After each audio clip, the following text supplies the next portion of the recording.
So what's the plan? Well, the plan is we're heading up to join the Palestinian demo.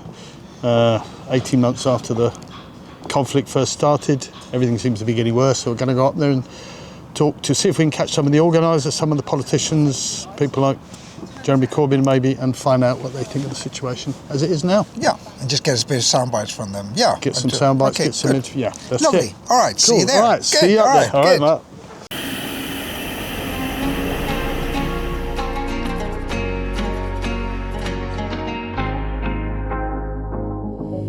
القدس وعكا نحن إلى يافا في غزة نحن وقلب جنين الواحد منا يزهر آلافا لن تذبل فينا ورقة تين. Can we ask you just a few questions? It's all right, very quickly. Where are you from? We're just activists. I'm ex-Fire Brigade Union. He's just so given what the fact that the Israelis and the US have rejected the Arab plan for the reconstruction of Gaza, and the fact they seem to be concentrating particularly on attacking the West Bank now, how do you see this situation developing over the next couple of weeks? Well, Gaza obviously needs to be rebuilt, and obviously that is going to cost a huge amount of money. Israel should pay for it, but I would rather that instead of either the US or various Arab nations deciding on the future of Gaza, I'd rather the Palestinian people decide on the future of Gaza. And Trump doesn't appear to have given up on his ambition to remove them, and indeed last night they were trying to persuade Sudan and other countries to take significant numbers of Palestinian people. To their credit, all of the governments that have been asked have refused.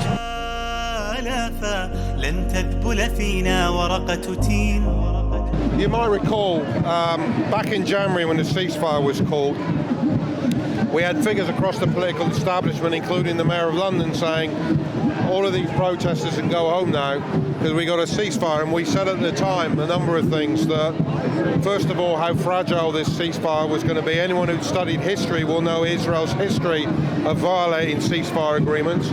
We made the point that even if the ceasefire held, the genocide was not ended in Gaza because many more Palestinians would die from the trauma they'd already suffered and the lack of access to services, given the devastation of all of the welfare systems, hospitals, etc. And we made the point that we've been asserting on every public platform since Israel began its genocide of the soul, that this genocide is built on the foundations of 76 years of oppression, which continues apace across all of historic Palestine. Well, we've been proved right again.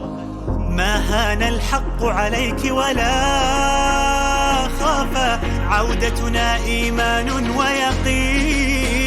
I am the daughter of survivors of the Holocaust. My grandfather was in prison. Luckily, it was his best known Jewish friend who said, "You're better in my prison than the other place."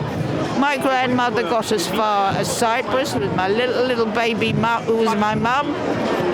And they said, "Your papers are wrong. We're going to send you back to Germany." And so my grandmother said, "What do I have to do?" And they said, "You're a woman of the world. You know what you have to do." And she did it, and she came to Palestine.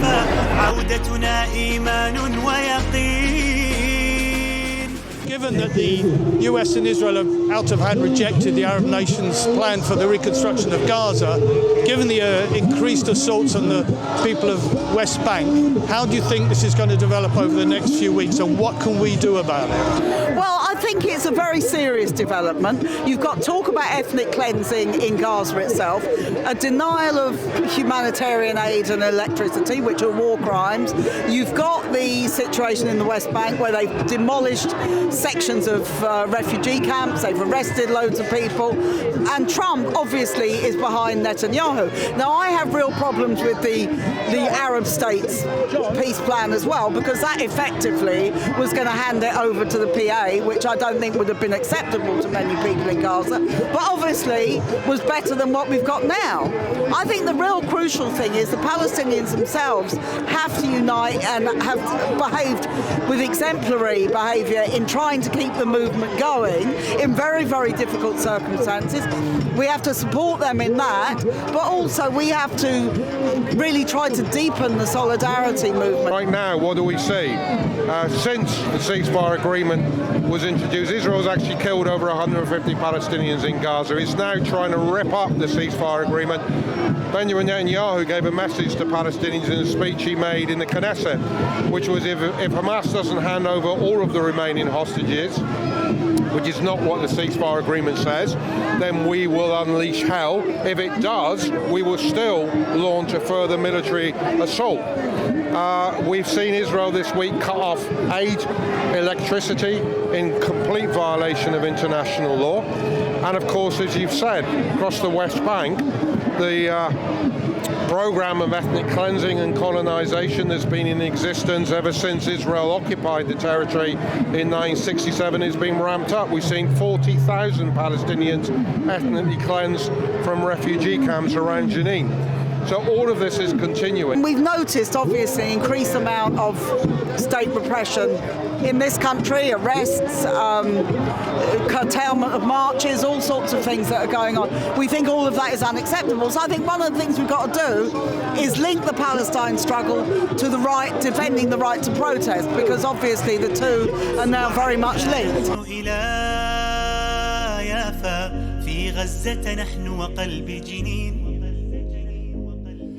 الواحد منا يزهر آلافا لن تذبل فينا ورقة تين. But given that the siege is now becoming one of a starvation siege, how do you see this? How can we help resolve that problem? We're marching today, everybody's marching today, but what can actually be done to resolve that pretty crucial problem of a death threat hanging over all the population of Gaza at least? Israel only understands the supply of weapons. So the British government should quite bluntly say two things. No more weapons. Secondly, no more use of RAF Akrotiri as a staging point, and demand that the siege be lifted. Because you're quite right in your question that what Israel is doing is using a starvation siege in order to enable the Palestinian people to be expelled, which is what they've been trying to do ever since 2023. History always repeats itself, because my mum, when the time came, joined the British Army. And in her regiment, the Palestinian regiment, there were Jews, there were Muslims, there were Christians. And the British Army were told, the men, these are colonials, therefore they're spoils of war, etc., etc. And my mum became a Palestinian. Not a Jew, nothing else, a Palestinian. And her credo was fairness for everybody and survive. If you ask what do I think the situation is going to be like, we're in an incredibly fragile situation. We've got a president now in the United States who's made official policy the mass ethnic cleansing of Palestinians from Gaza. And if you ask the question, well, is our government geared to respond appropriately to these grotesque violations of international law? Well, this week, Starmer was asked, do you accept now that the cutting off of electricity is a violation of international law? The best he could muster was what it risks violating international law. That's a little bit like you breaking into your neighbour's house, clubbing him to death with a hammer and being told by the police you might be at risk of committing the crime of murder. I think we have to do everything that we can. There is a big Palestine movement in this country. It actually represents much more than Keir Starmer's view represents.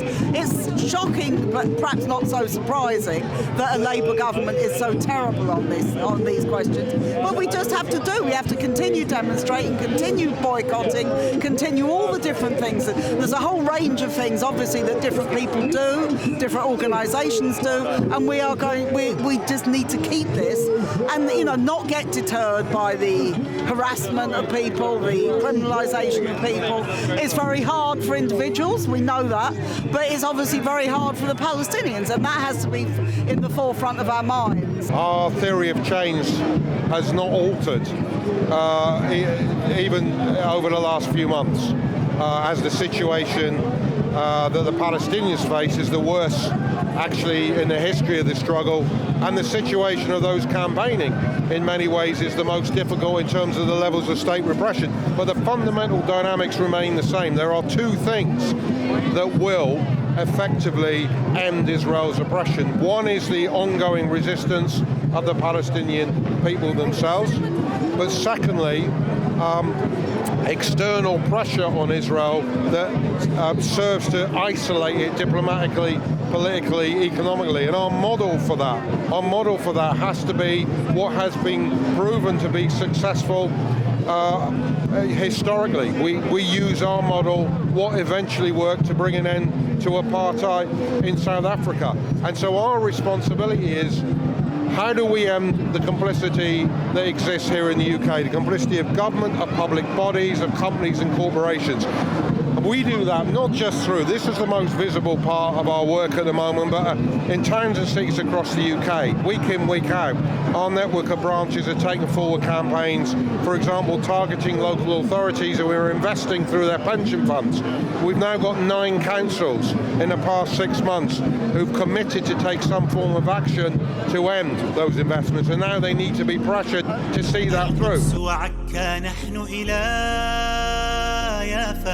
في غزة نحن وقلب جنين. How successful do you think a push to get our government, the British government, to actually carry out what you're talking about? It's very hard work, we all know that, but they have been forced to move on a number of occasions by the strength of public opinion and public feeling, and the size and intensity of pro-Palestinian demonstrations all over the country does make a difference. And so we've all got to do what we can do, and that's what we're doing. People think it's going to be resolved soonish. I don't think so. The whole point, until this generation, my generation, lose power, I think it's going to be manifest itself in different ways, different places. West Bank, Gaza, where next? These people are relentless. Whereas I put my anger into trying to doing something positive, they, from what they heard, which is the same as me, decided revenge. Revenge is never the answer.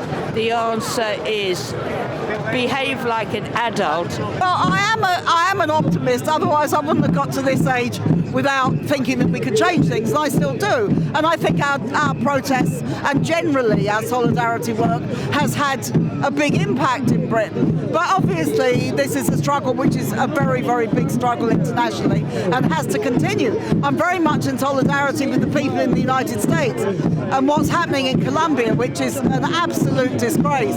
So in this one world, one movement, we've got to stick together.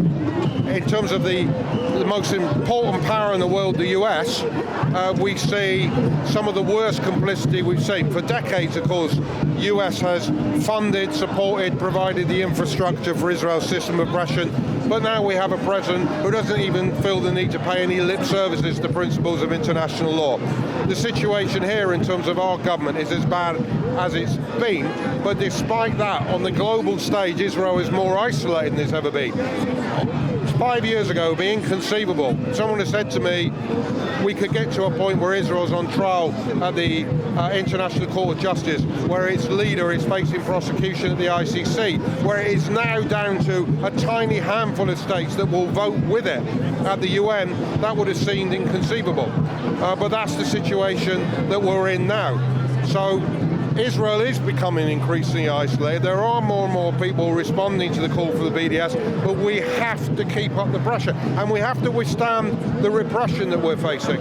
I myself are facing charges at the moment. There's an attempt to repress this march today. We've seen activists who are taking forms of direct action grotesquely charged under counter-terrorism legislation. So all of this has to be resisted, but what we've also got to make sure we do is not make our central focus the defence of our rights to campaign. We have to do that, but not make our central focus. Our central focus has to be to continue to campaign for the rights of the Palestinian people.